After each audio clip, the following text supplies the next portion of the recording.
I'm Carolyn and I'm going to talk to you today about quilting on the go, which is a method of making quilts in small portable sections. So instead of quilting your quilt when it's a complete quilt, you're going to be quilting the quilt when it's actually in sections this big, so it's similar to a cushion size cover.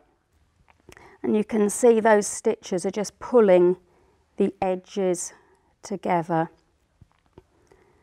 I used to call this stitch some sort of ladder stitch. It seemed to sort of be some variation on something else. And then one day in a class I had a lady who was an A&E nurse. And she got very excited when she saw that. She was going, "I know what that is, that's a suture stitch."